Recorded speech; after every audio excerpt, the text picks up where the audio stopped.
You see it? Can you see it? Yeah, I can see it's right there. No, it's illuminated. Yes.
Can you see the illumination?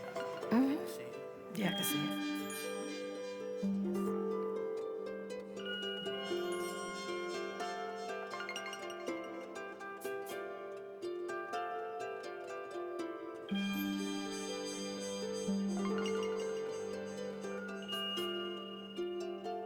Good afternoon, everyone.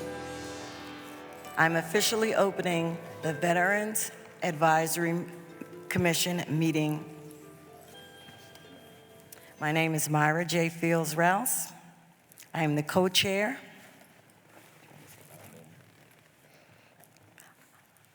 Currently, I work at DBH Ideas.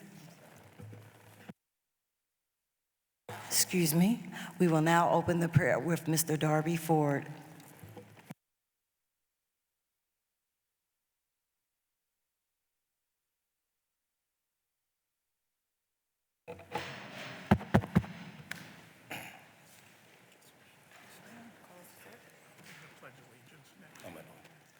Dear Heavenly Father, watch over us as we conduct this meeting. Let this meeting be peaceful, joyous, and gracious. My Father, watch over all our fellow soldiers who are stationed all over the world. Let them know that we are praying for them and their families. Watch over our mayor, our city council presidents, and all our veterans throughout the city of Philadelphia. And finally, Father, just have grace on all of us. Times are hard. And let us all remember the purpose of this meeting is to serve our fellow veterans. These are the blessings I ask in your most gracious name. Amen. Amen. Please remain standing. Please help me recite the Pledge of Allegiance.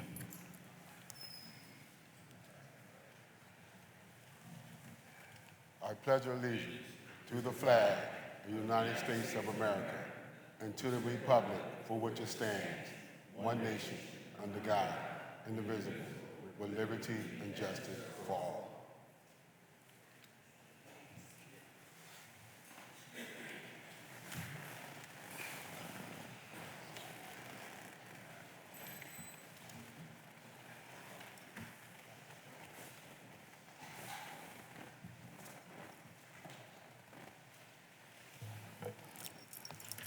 My name is Myra J. Fields Rouse. I work with the Department of Behavioral Health. I work with the Veterans Initiative Unit, and my passion is working to service and assist all veterans. Next commissioner we have is Al Newman. Good afternoon, everyone. My name is Al Newman. I am the co-chair of the City of Philadelphia Veterans Advisory Commission, and I would like to introduce to my, I want to introduce the Secretary, Mr. Darby Ford. Good afternoon, everybody. My name is Darby Ford. I am currently the Community Engagement Liaison for the City Council's Department of Veterans Affairs. I am the past commander of American Legion 89, and I'm one of the strongest advocates for veterans. I just want to thank everybody for being here in attendance today. I want to assure each one of you that we are here to service veterans and their families and the services that they earned and deserve.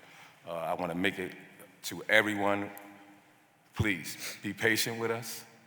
We are here for any guidance, any leadership, any comments. We are looking for people to just be involved. I meet with veterans every single day. They are out here suffering and they need our help. So please, please be mindful to put the veterans first, and I assure you we are going to do the best job that we can do as commissioners. Thank you. Next is Commissioner Mike Hill. Good afternoon, everyone. My name is Mike Hill. I'm a retired Army Reserve veteran, also current commander of Post 7650 in Fairmount. I'm honored to be part of the commission, and I'm currently owning my own company, MJ Hill Security Consulting. Pleasure to be here. Next commissioner is Frank McKelvey. Good afternoon, everybody. My name is Frank McKelvey, United States veteran, Army, all the way. Also, I'm 24 years in for the city of Philadelphia for the penal system, as well as I am the founder of Veterans, Victory for Veterans. We support all veterans. We also help them supporting them, getting them housing, and also other articles that they need. I'm happy to be here. I support the veterans. I'm a veteran, and I love doing things for veterans. Keep in mind, we need help. We need everybody to support us. We need everybody to give us a hand, and we need everybody to come on board. This is for the veterans. Thank you very much. Next commissioner is Angela Dunstan. Hi, good afternoon. I am Sergeant First Class Angela Dunstan. I am still currently serving actively in the Pennsylvania Army National Guard. I serve as the Senior Station Commander for the Recruiting and Retention Battalion in the Albany section of Philadelphia. I connect not only incoming soldiers with resources, but also outgoing soldiers with resources. So I'm really excited to be a part of this commission. Next commissioner is Dave Janetta. Good afternoon. I'm Dave Janetta. First and foremost, I want to thank Council President Kenyatta and the City Council for the appointment to this commission, and look forward to working with my fellow commissioners and the staff in the office to really help the veterans community here in Philadelphia. I've 25 years plus of military service, 6 years on active duty, and then another 19 with the Pennsylvania Air National Guard, all with the 193rd Special Operations Wing up in Harrisburg. Again, I look forward to working with everybody to make sure that we can follow the progress of our veterans here in Philadelphia, make sure they get all the services that they're entitled to. Thank you.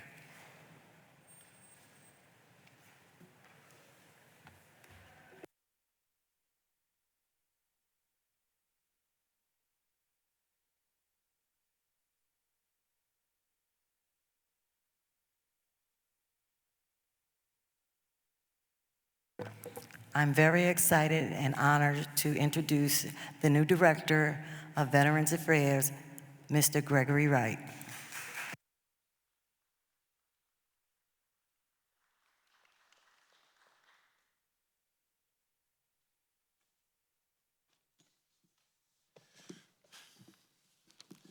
Good afternoon, everyone. Thank you for the introduction. So, as Myra said, my name is Gregory Wright, Jr., and I have the distinct honor of serving as the Director of Veteran Affairs for the City of Philadelphia, an honor that was bestowed upon me through a rigorous set of interviews and Council President Kenyatta Johnson. As both a veteran and a public servant, it's a privilege to stand before you today and help carry forward the mission of serving those who've served our nation. The Office of Veteran Affairs exists to ensure that every veteran in Philadelphia, whether recently transitioned or long separated, has access to the benefits, support, and recognition they deserve. We are focused on removing barriers, building partnerships, and increasing visibility for our veteran community. I'm also excited to share that Philadelphia will be celebrating the 250th anniversary of the U.S. Army right here in the birthplace of the military. From June 13th to June 15th, there are going to be exciting events that are taking place down at Independence Mall and across the city, and Valley Forge as well, that will help us celebrate and bring the Army to, just celebrate the Army and bring in a great birthday. This is a major milestone, and I invite all of you to join us in honoring this historic event. Additionally, on June 25th, we'll be hosting our Vet Fest by City Council in partnership with American Airlines and Wawa Welcome America. It's a citywide celebration designed to connect veterans and their families with vital resources, employers, housing support, wellness services, and more all in one place. We're also going to honor veterans. We're going to make sure that everyone is going to be able to eat. We're going to make it family friendly, and there are going to be a lot of resources out there to be able to connect our veterans to the benefits that they deserve. My office will be out there. We'll have the fraternity Mu Beta Phi out there. We'll have the Office of D-Bids out there with Myra Rose and her staff. So we would love to see, the support from everyone, from our commissioners, from the veterans of the city. Just come out there to be here at City Hall, all around City Hall, and we look forward to having fun there. And looking ahead, my vision for this office is rooted in impact and outreach. We are working to build a city where veterans not only survive, but where we thrive. That means expanding housing access, improving mental health support, lifting up veteran-owned businesses, and amplifying community partnerships. We want every veteran to know that this city is not just where they live, but a place that truly supports them. And that starts with the work that we do from this office on outward. So I want to thank you again for your time, and I look forward to building with you all as we continue this important work together.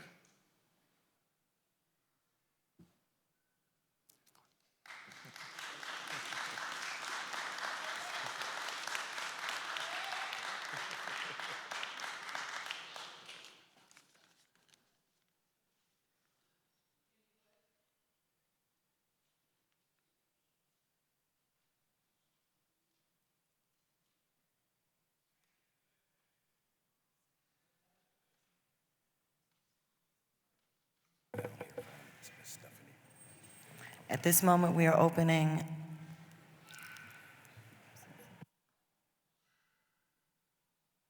for guest speakers. The first one.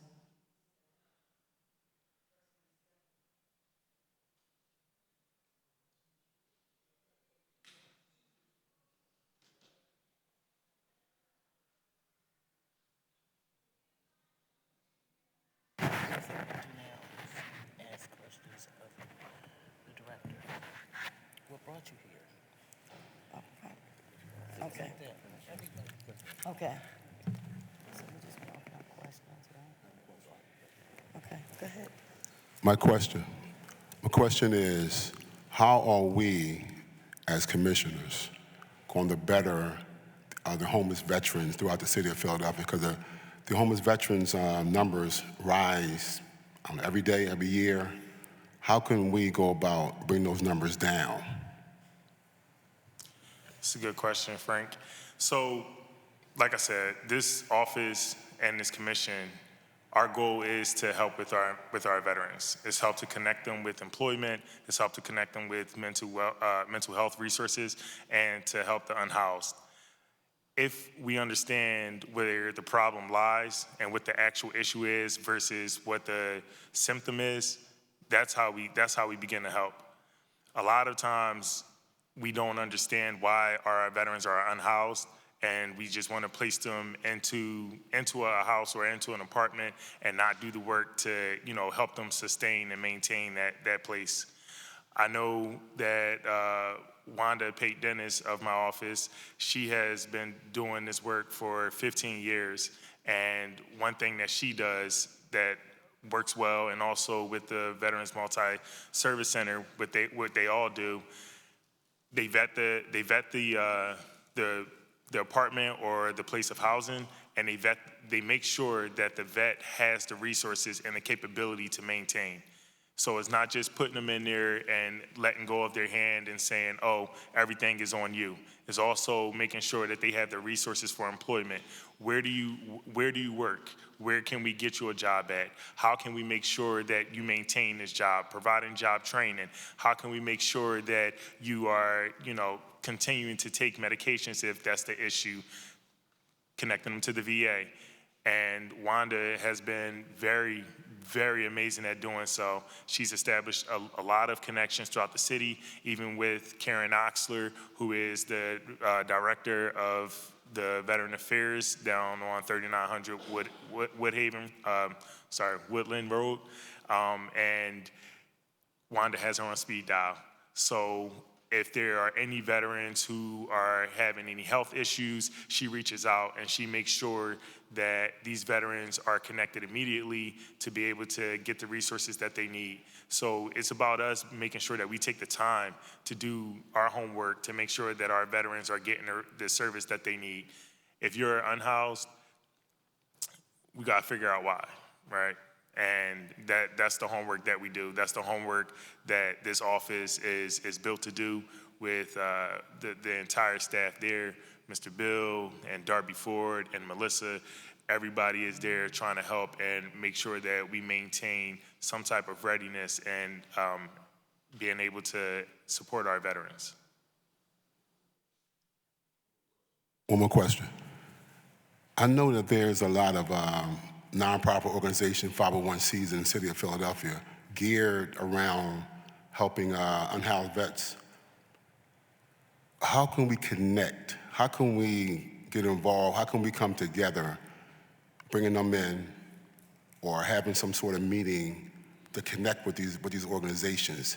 I think these organizations can help us out in a lot of ways. And how can we or as, being a director, how can we connect to that source? It's about showing up. I understand that everybody's busy, everybody has lives, and today there's so many distractions. But showing up matters. Being there counts. And that's one of the reasons that all of you were picked to be part of this commission. You all have connections and are invested within the Philadelphia community and in our veterans community. So show up. My job is to get out there and to make sure that every veteran knows that their voice is heard. And I'm doing so every single day. Every time I put on my pants and put the suit on, I make sure that I'm talking to a veteran or I'm talking to a veteran organization that I can either help assist them to get what they need or that I can help to make sure that we're able to partner. This big fest that has been going on for 13 years so far, that was initially started by Wanda, it has grown. And it's grown so large that Wow Welcome America said, hey, we want to partner with you guys. We've seen what you've been doing, and we want to make sure that we were able to put that on blast and make it as big as possible. We can only keep doing this if everybody shows up. Being able to partner and building those relationships and those bridges to partnership, that's important. And I feel as though it's my job as the director and my office's duties and the duty of this commission to make sure that we carry forward that mission as well.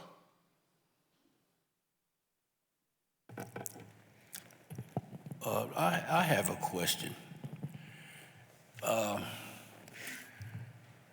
How is this commission, or what are we doing to do more network with the Veterans Administration?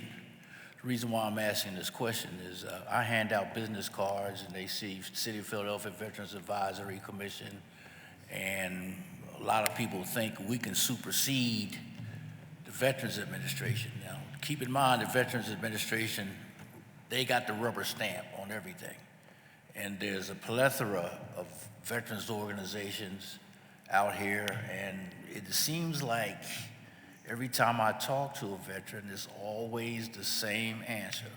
Well, the Veterans Administration denied my claim. The Veterans Administration denied my claim. What can we do better to network with the VA? The best thing we can do is to have those conversations. If someone says, hey, my claim was denied, let's find out why. A lot of times when we meet a roadblock, we just stop. And that's not in our characteristics. That's not who we are as veterans. That's not who we were as service members. So instead of saying, oh, they denied my claim, let's figure out why they denied the claim. Because every veteran deserves to be taken care of. We are entitled to what we earn. My office is filled with veteran service officers. I'm doing the training to become one myself. And if you connect to a veteran who says, oh, my claim was denied, send them our way. Let's figure out why. Let's see who helped you and where they went wrong, because obviously something didn't go right. Director, I do have a couple of questions, but I'll start with an easy one. What brought you to this position? Honestly, I feel like God did. So I have always been someone who wanted to give back, and I've always been giving back to my community. After my deployment, I deployed with Angela Dunston, and after our deployment to the Middle East, you know, she imparted a lot of valuable lessons to me about what leadership looks like, what community service looks like, and how we can be of service to each other. And it doesn't have to go, you know, recognized all the time. So I reached out to a friend of mine who I knew had a nonprofit organization, and the nonprofit organization wasn't helping veterans at the time. So I asked him, how can we do that? What more can we do? And he said, well, we can start the nonprofit branch that helps veterans. His name is LaRue Mangum, and the organization is the Mangum Foundation. And the Mangum Foundation Soldier Support is what we started, and that's how I began helping veterans. Assisted on people on filing their claims. I didn't necessarily file their claims for them, but I helped them through the language, because I had to go through that myself. So I took my experience that I had, and I decided to, hey, let me help you do this. And this was all on my own time. The organization was helping veterans prepare for interviews. So helping to create their resumes, giving them tips on how to sustain jobs and how to make sure that they're able to present the best versions of themselves. After about a couple years of doing that, I ended up working with Temple University as in the Human Resource Department Employment Division. And when I did that, I recognized that there was a gap in employing our veterans. And it's not just Temple.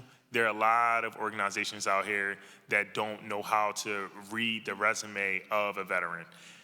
Now, with Temple, one of the things that we did that I helped to do was train our talent acquisitionists or our recruiters on being able to read a resume that comes from a veteran.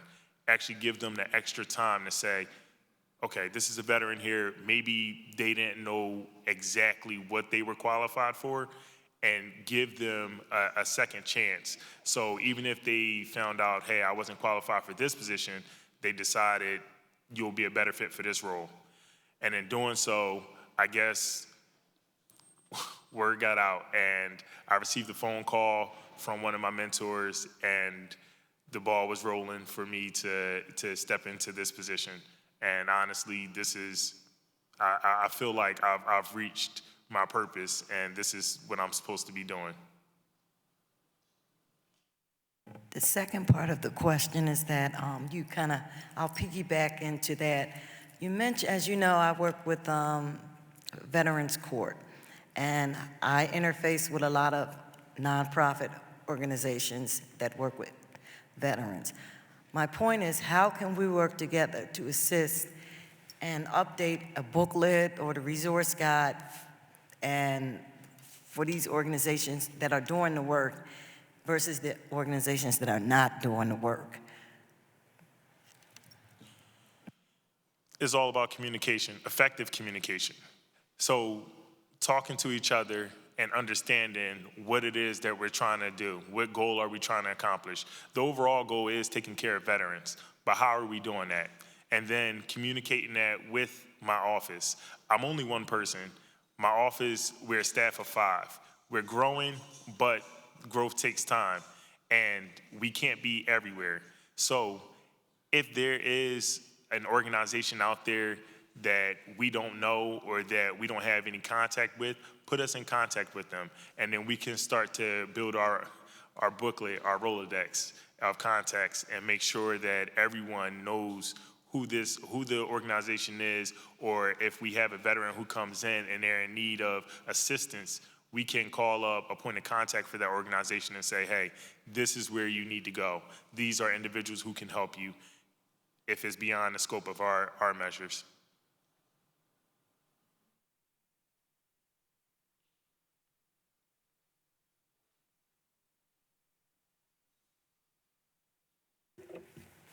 Hi, good afternoon. I would say, I think as veterans, I think the platform of veterans and the landscape of what they look like are changing drastically when it comes to diversity, gender, ethnicity, identity. I think a lot of veterans coming out recently being discharged and separated. How do we figure out what resources or connect those veterans to those resources before it becomes the issue? How do we do a better job of before they're homeless, before they don't have a job, before they become that veteran that's struggling? How do we ensure they know what resources are available to them? That's a great question. So I feel like that's where you come in, Sergeant First Class Dunston. If anyone is not aware, I believe Sergeant First Class Dunston is the first active military member to serve on the commission, and she's also the first African-American woman to have been the top recruiter in the state of Pennsylvania. So she knows how to talk to people. She knows how to get them to do what she needs, what is best for them.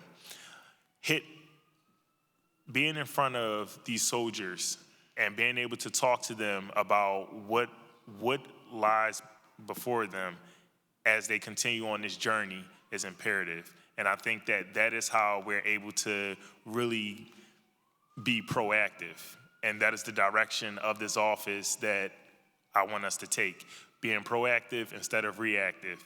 So that's how we do it. We get in front of the soldiers, we talk to them, we let them know who we are, what we do, and what resources we offer.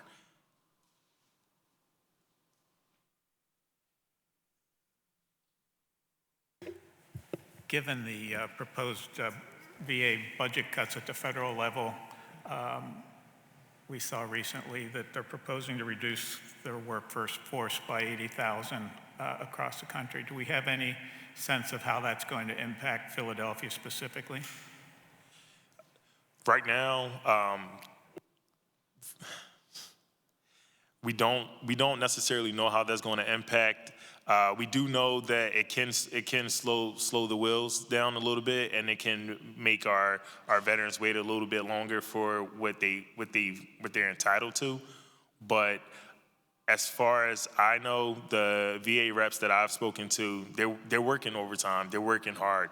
They're trying to make sure that they still meet the needs. They've been handed down instructions to make sure that, I believe every week, they're supposed to write in what they've done for that week. And it's supposed to be 5 things, I believe, but I know workers who have been writing in 20 things to show, hey, I am valued here, I am needed here, and this is the community that we serve. So right now, that impact, it seems like it's bleak, but I believe that if we give them time and we allow them to really figure out how they're going to work things logistics-wise, that we'll be okay. Just a question, Director Wright. Can you tell us a little bit more about what your vision is for the department? This has been vacant for, I think, 4 years, your position. So you've got some backtracking, but some forward thinking. So if you could share a little more about your vision for the office. Yeah, absolutely. So again, I think this office, we just need to be more proactive, right? We already have a multitude of services that we offer, right? And excuse me, sorry, I would be remiss to say that although the title has been vacant, again, shout out to Ms. Wanda Pate Dennis. She literally has been holding down this office and making sure that in the absence of a director, she was doing the work, even by herself at times. And if it wasn't for her, the entire office wouldn't be staffed. So again, sorry, but I want us to be proactive. I want us to make sure that we are bringing down the unemployment rate. I want us to make sure that we are housing veterans, and I want us to make sure that we're tackling mental health wellness. What that looks like is getting out there and being able to connect with these veteran organizations that seem like they don't know who we are or they don't know what we do, and they may just need a little bit more guidance. Being able to let them know, like, hey, here are some grants that you can apply to, or we can assist you on your grant application. The mental health, being able to partner with universities and being able to partner with hospitals who will be able to offer us free mental health counseling, whether that's in group form or if it's in solo therapy form. When it comes to the unemployment rate, again, getting out there, meeting these businesses and these organizations and allowing them to know that you can train your entire team to know how to read a resume that comes from a veteran and give them that extra time to maybe polish up or speak with them a little bit longer so that you understand exactly what their skills are. And then let them know what the benefit is of hiring a veteran in the city of Philadelphia. And then as far as the unhoused rate is concerned, I feel like if we're able to be proactive and if we're able to tackle the unemployment and tackle the mental health, then we can surely put them into stable, safe housing. You're welcome.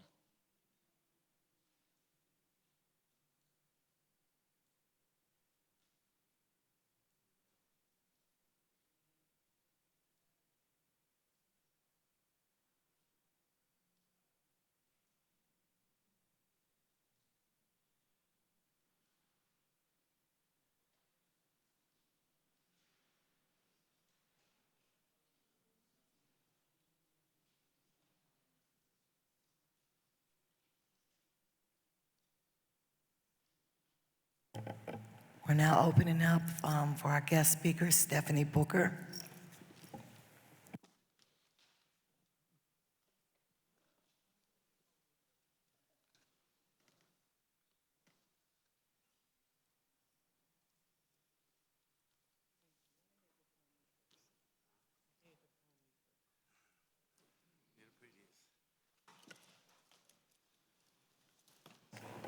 Just a reminder to keep your remarks down to 2 to 3 minutes.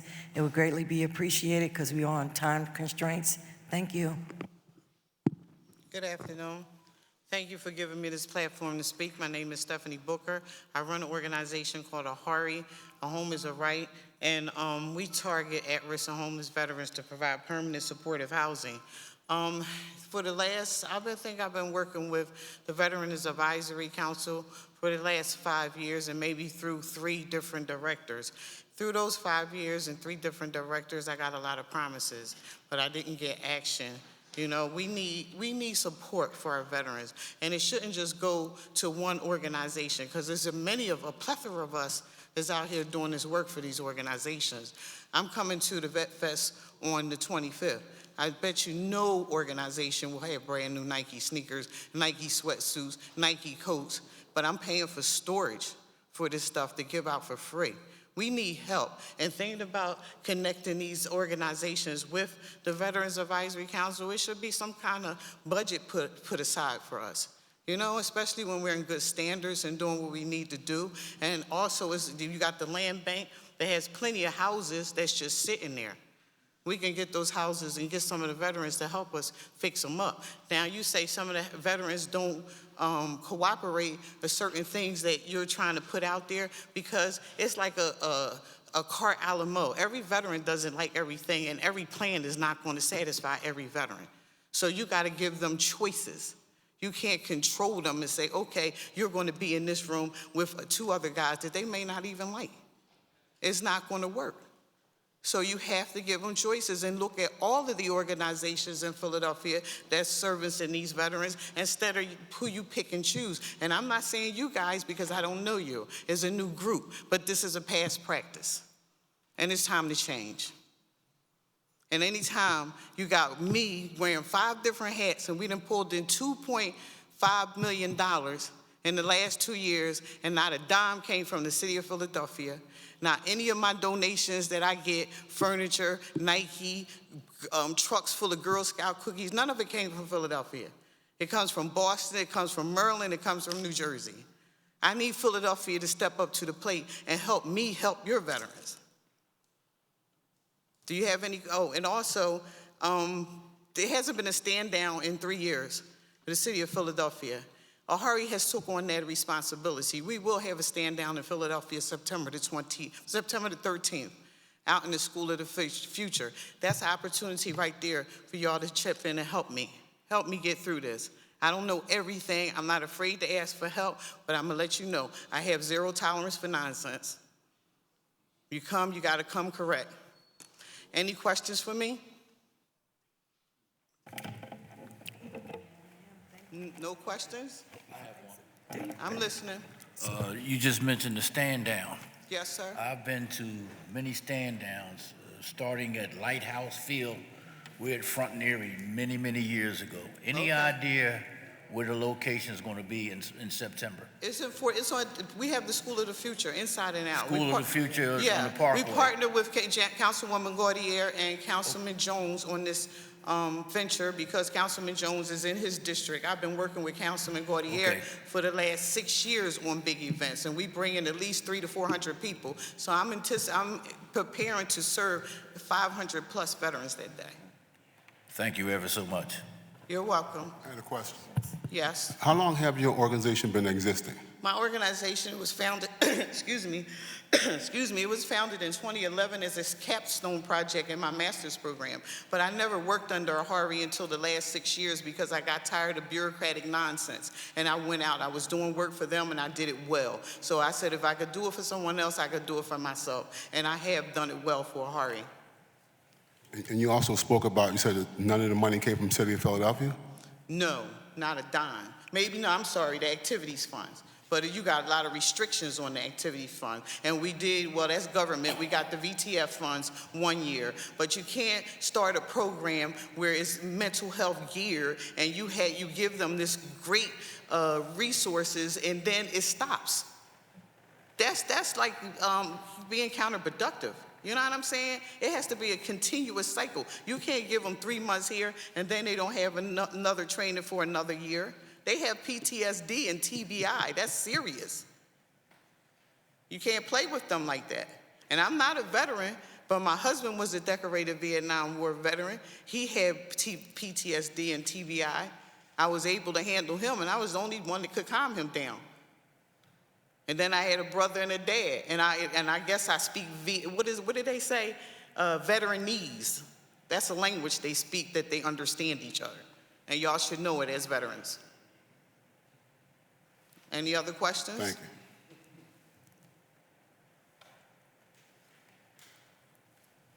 Thank you for your time. You're welcome. One more thing. One more? I look forward, or the commissioner look forward to working with nonprofit organizations throughout the city of Philadelphia. Make sure Ahari is on the top of the list, because I've been waiting for 5 years. Yeah. Any other questions? Yes, do you have any business cards with you? Yes, yes, ma'am. All Yes, I right. do. Thank you.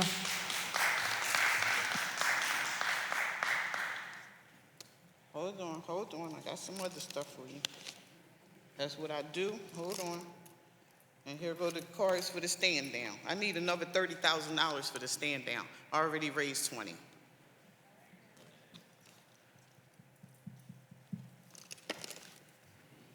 Am I excused? Yes, ma'am. Have a good day. You too. Thank you. She done gave us her. Is Mr. Hakeem Patel here?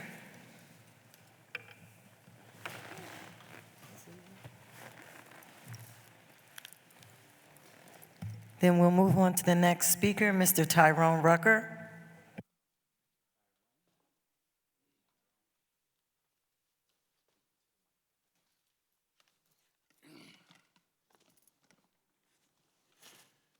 Good afternoon, everyone. My name is Tyrone Rucker. I'm the district commander of the 1st District of Philadelphia. I have at least 2,200 members in my district that I have to deal with. And I constantly keep getting the same questions that the young lady previously before me was speaking. Not trying to be hostile or anything, but previous mayor said there were no homeless vets in Philadelphia. I don't know where he traveled. You can go right outside this door and you can see 3. And I fed 2 this afternoon.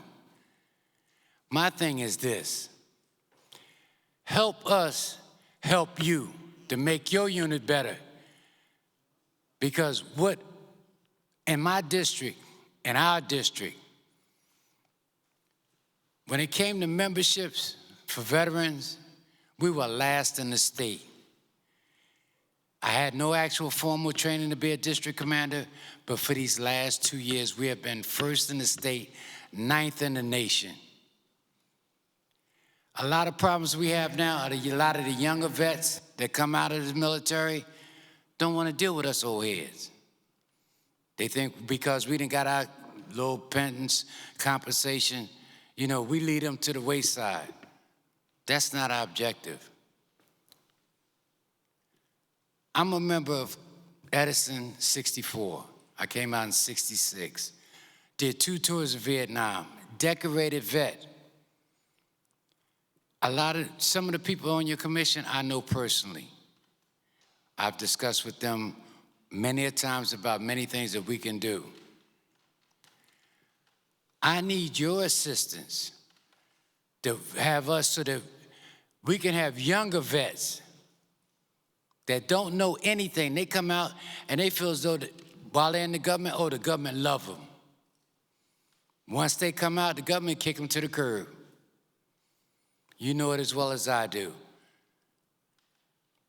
A lot of the things that they apply for their benefits, like the people said, they get turned down. You got renegades out here now asking to get paid to file for their benefits. And they getting a percentage of somebody else's benefits that they did the hard work for. I understand this. I know things are being budget cuts and everything like that. And I understand that. But you also got to understand this. The worst thing you can do is train a person and turn against them. Because the worst thing you can have, PTSD vet, they can get very irate. And we're out here now pounding the streets trying to get these young boys to stop, put down these firearms. They don't know what it's like to go out there in a combat situation, shooting at somebody and somebody shooting back. They shooting at people randomly and not knowing what they're doing. They have nothing to look forward to. And us vets, just the other week, a vet just came home. He tried to break up a fight and ended up getting hurt. I implore you, look out for us. Because you're not going to have a more dedicated person than a vet that loves his country and love his fellow vets, because as they say, they don't leave no man behind. We're not going to do that, and I see it every day. Thank you.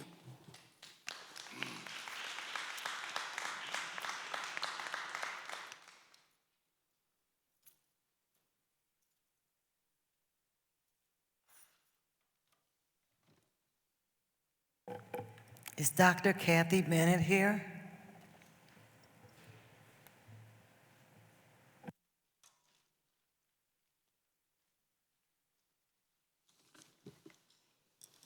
Good afternoon. Congratulations to all of the appointees. And thank you, Mayor, Council President, council members, and all concerned for bringing this day to fruition. There's been a lot of hard work to get a stable body here, and I think that we're on our way. My name is Dr. Kathy Bennett Santos. I am a health science researcher by profession. I just finished researching African American veterans, and it overlapped into the general veterans population to get to where I want to go with this. So housing and all the issues that we did discuss, I did review as part of my research study in Washington, D.C. just last week. I think what needs to happen is there be some serious conversations, not naming names. Yes, Wanda Pate has done great work as a coordinator. We have great work coming through the Multi-Service Education Center, but this is not the place for that. This is the place to bring issues and to look for results. And I think this is what we're going to start to do from here, this point forward, because we have some idea now of where these issues lie.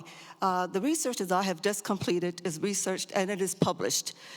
We researched the state of Pennsylvania, and I need to bring more clarity to the county director because there are 67 counties in the state of Pennsylvania. Philadelphia County is all inclusive. So all of the nonprofits, there are 1,300 registered nonprofits here in this country. We can't entertain one here. There must be some resolution and advocacy for every single veteran, and all veterans have different issues, whether it's mental health, substance abuse disorder, mental health and substance abuse disorder, homelessness. We studied 7 different variables. These variables came from the patient advocacy database that is being collected that started in 2023 out of the Vision 4. Vision 4 covers 4 different states here, which govern all of Pennsylvania veterans' health. If within this state, we have the 67 counties, but Philadelphia County specifically was totally omitted in the Pennsylvania's governor's report because we did not have a county director for the past since 2016. So we must ensure that the county director understands the role of representation at every level of where we are responsible as leaders, communicators, and I think that's something that we can discuss further as to what that role could be. But certainly under the Vision 4 is where that information is disseminated, not on the local level here.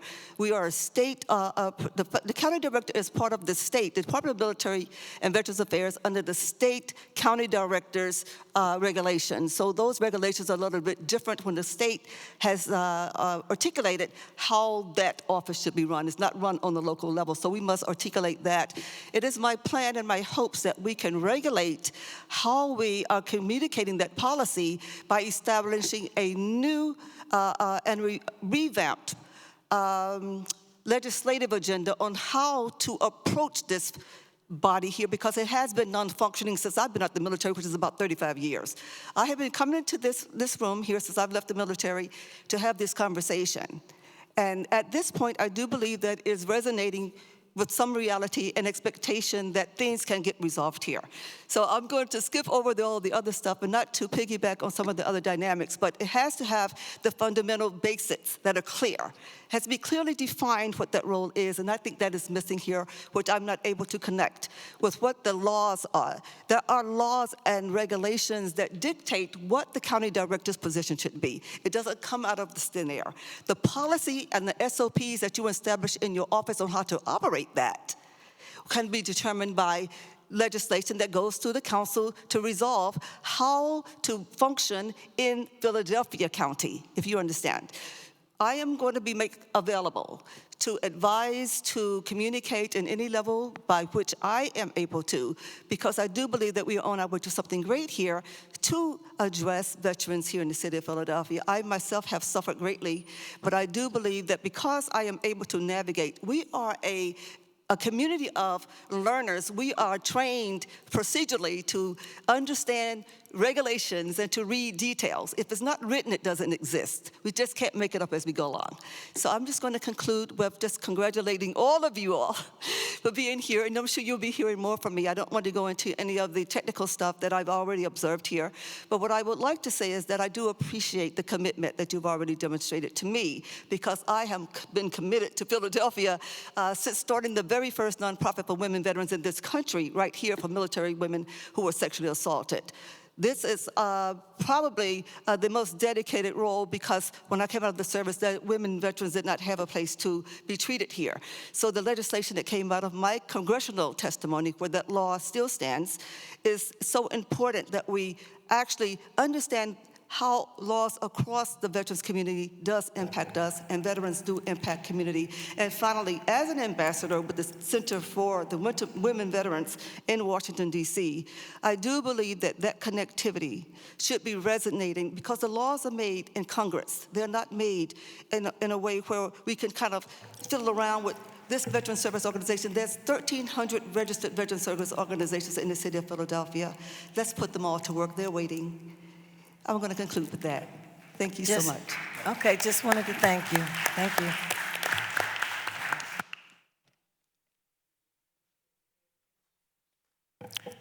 Deneen Wilkerson, are you here?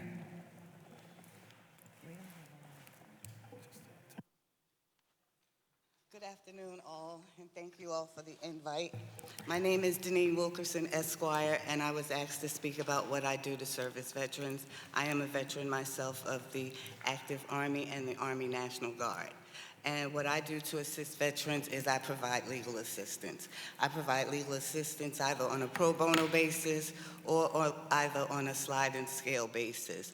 I do a lot of estate work for veterans, meaning that I draft their wills, or after a veteran has passed, I help the family in settling the estate and obtaining all the veteran benefits that are due to them. Recently, I've engaged in another endeavor, and I've done it primarily for mental health. My mental health being the primary concern, but I think we can all benefit from it, and that is line dancing. However, I distinguish my style of line dancing from regular line dancing because I do visit South Carolina quite often and engage in the trail rides and the field parties out there and learn all the boots on the ground steps. So my motto for Philadelphia is let's take the guns off the ground and put the boots on the ground. For the veterans, I want to bring it into the veterans administrations, maybe into your organization for a small event, but line dancing helps with mental capacity, it helps with physical capacity, and it helps in other ways that could be beneficial to some of the issues that veterans and all of us face. Thank you for my time, and I do have some cards. I was going to start by saying I apologize for not bringing my literature, but I didn't want to start like that. I wanted to be as genuine as I was, but I forgot my literature, but I have a few cards. Hey, question. I had one question. Yes, sir. So you are a nonprofit organization in Philadelphia? I am a private attorney. Private attorney, okay. Yes. And I provide services from my private law firm. We'll definitely take a card.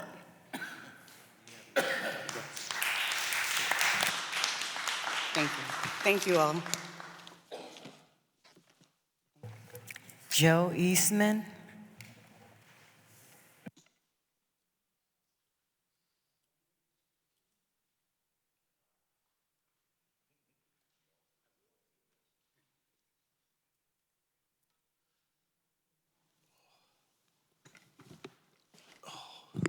Good afternoon, and congratulations to each and every one of you. My name is Joe Eastman. I'm former Navy senior chief, retired LDO. I served 25 years. I've been in the veteran space for about 30 years now. And I was going to talk about something else, but sir, you brought up something. And real quickly, my background. The first person that hired me in the civilian world when I retire was a lady you may know, Charmaine Matlock Turner, Greater Philadelphia Urban Affairs Coalition. She decided, or her staff decided I was going to be a job developer. I had no clue what that meant. 3 years later, in a moment of weakness, she decided I was going to get 3 funded grant programs. So that kind of took me off in the nonprofit world. And I've kind of been in the job development space since that. Sir, you brought up something about homelessness. I spent 15 years as Director of Veteran Services at Broad Street Ministry, which some of you may be aware of. And then I was up at the Veterans Group for almost 8 years as their Director of Public Information. What a mistake that was. But to your question specifically, my experience working with homeless is you can have all these programs, but they don't mean anything until that person's ready to come off the street. And that could be anybody, a veteran, it could be a child. Here's where the system fails. When that person is ready to come off the street, the system's not ready for them. And now you just spend a year telling that person, look, we got all this stuff for you, and we tell them, oh, it's gonna be another week, it's gonna be another 10 days. That guy's out the door. One of the biggest mistakes I made when I first started working in the homeless veteran space was, guy came to me and he wanted to learn how to use a computer. So we blah, blah, blah, and I said, get a library card. So I didn't see him again for a month. Saw him, you have a library card? No. Another month. This went on. Finally, I realized he could care less about that library card. He's trying to figure out where he's going to eat and sleep that night. Okay? So we got to kind of shift the way we think about this. The issue of jobs came up. I would suggest this to you, kind of shift our weight. There's 1,000 people in this city that's going to tell you, I can take you over to Comcast and get you a job. Well, if you got a master's degree, you're fine. What about that veteran that just came from up on State Road? What about that person? I spent a lot of time, George Ginder knows this, sending out things about jobs. I am told, especially in the city, I have been told by people in this building that, oh, veterans don't apply for jobs in the city. I don't necessarily believe that, but I'm going to give you a challenge. Please walk into the city council president's office and ask for this. We would like all the data for the last 5 years on how many veterans have applied for city jobs and what their status was. Now, maybe we don't know why they weren't accepted. Now, if veterans aren't applying for work in the city, and those are middle-class jobs, as far as I know, we have failed because we have not put this out. We have not advocated for those people. We have not advocated hard enough in this building. If the city's not hiring them, why? You're going to have a hard time convincing me they are not qualified. I could not get in the military today with the skill set I had when I came in 1971. I couldn't do it. So we need to shift our weight on this, that we need to be advocates more. We need to be seen. We talk about nonprofits. I would caution you there in a way. There's a lot of good nonprofits in the city, but there's a lot of nonprofits in the city that know there's money in veterans work, okay? I get to a lot of things because I'm bored and I'm retired. Guy said to me one time, this is up at Temple University, why are you here? I said, because I'm looking for resources for veterans. Guy said, we've never had a veteran walk in here. Now, I said to him, I said, what do you do for veterans? He said, we don't do anything. We don't have any program for veterans. He was very honest, but he said this to me. And this kind of changed my thinking. He said, if you have a person, okay, it's a veteran, but it's an individual that needs help, send them to us. We'll get them in our program.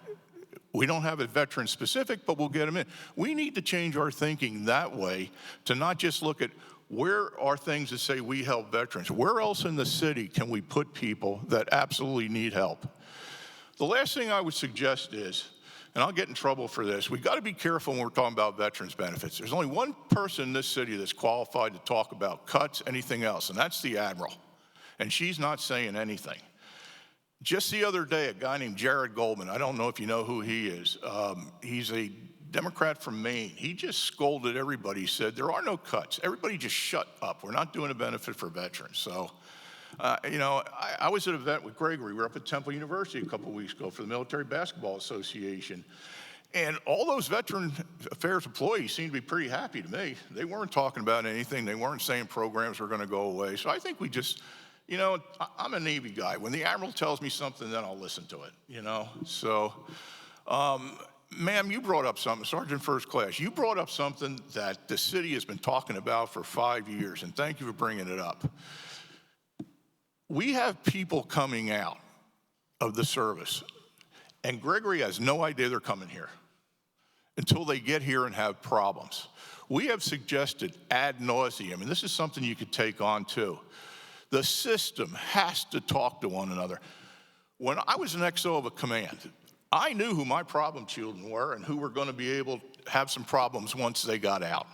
But I couldn't tell anybody about it. Not the fact that they're bad people, but, yo, Gregory, this guy may need some help when he gets out. Can you kind of keep an eye out for him?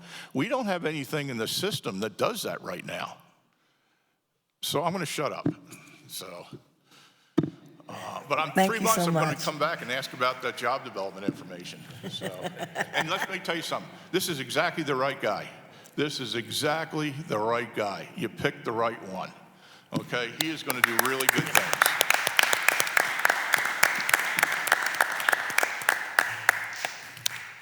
Do we have any more guest speakers that wish to speak?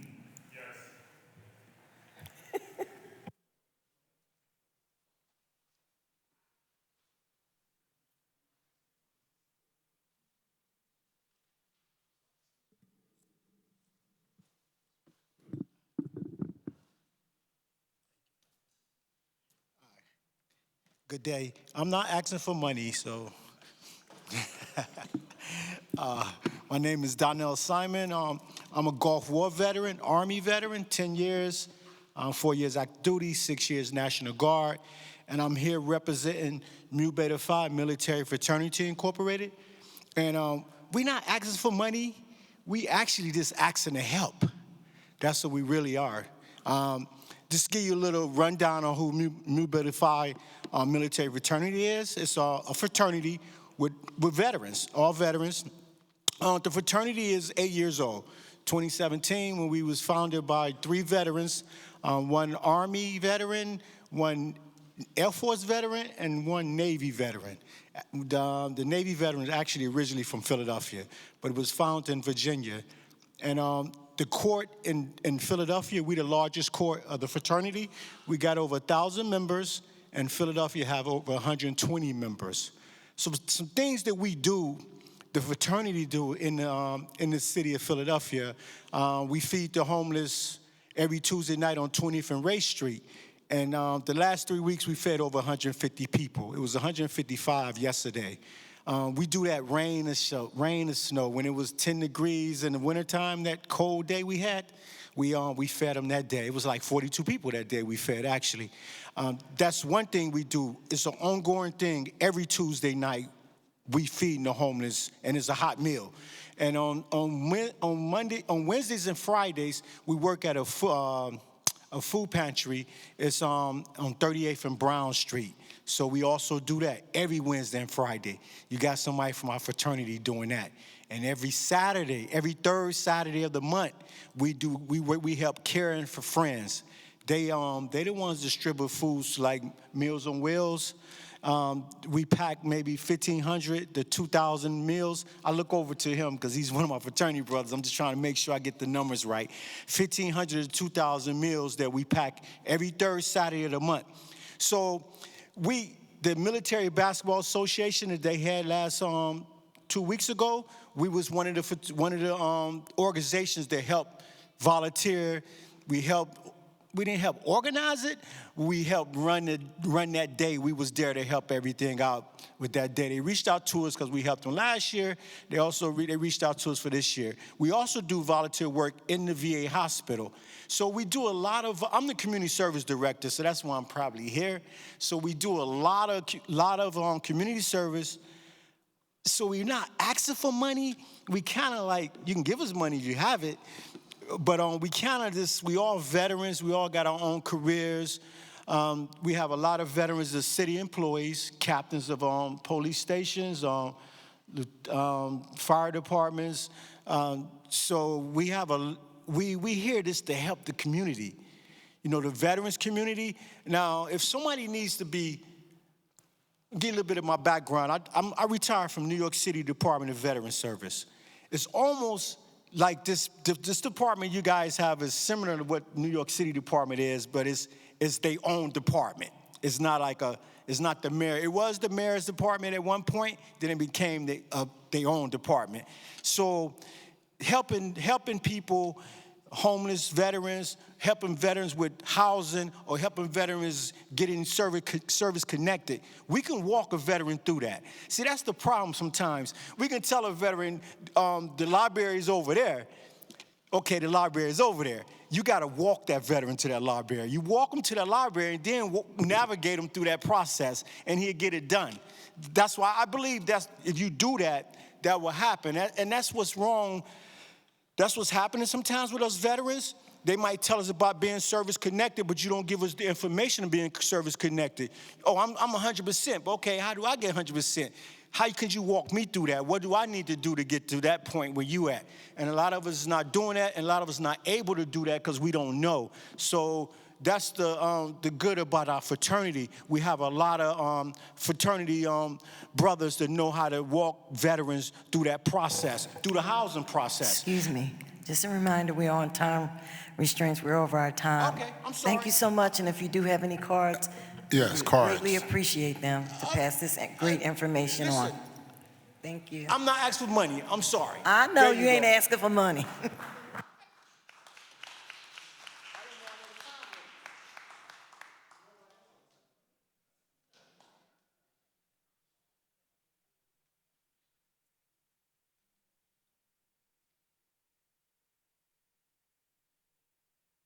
Are there any other speakers that wish to speak before the commencement?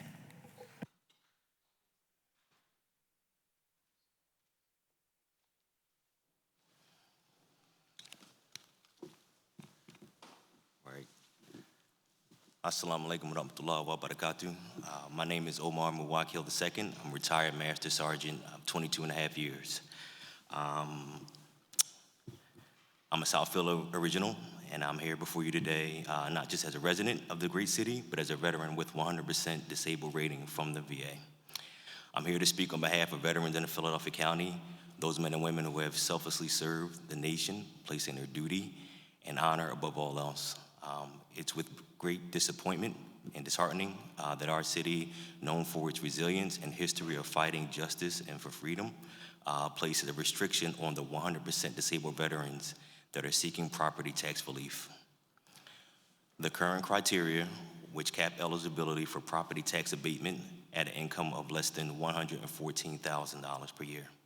It undermines the principles and the fairness and the respect for service that this nation claims to uphold.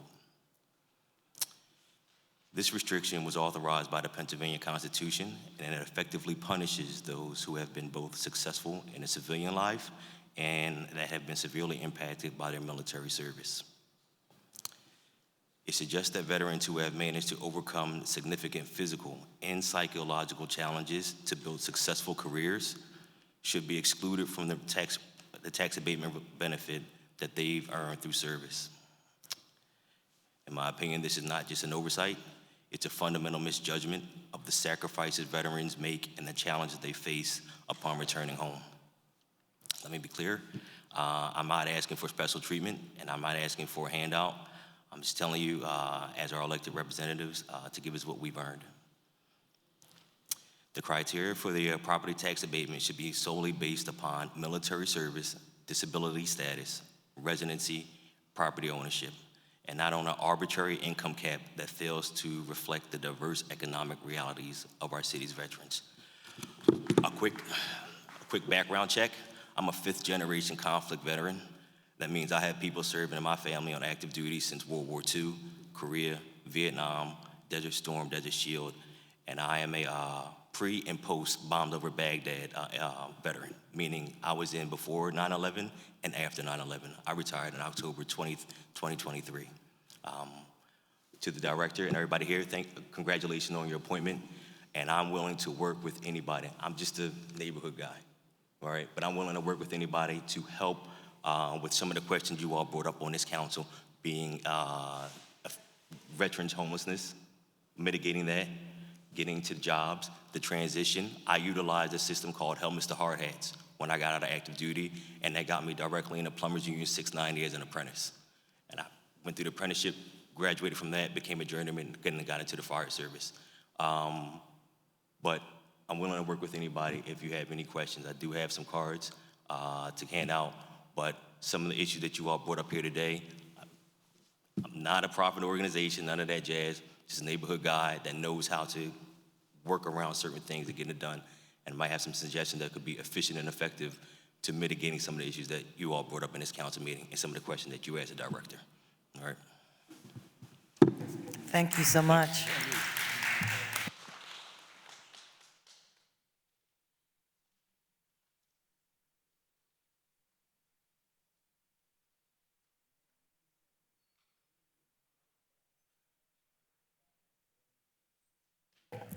We will now have closing remarks. Commissioner Newman.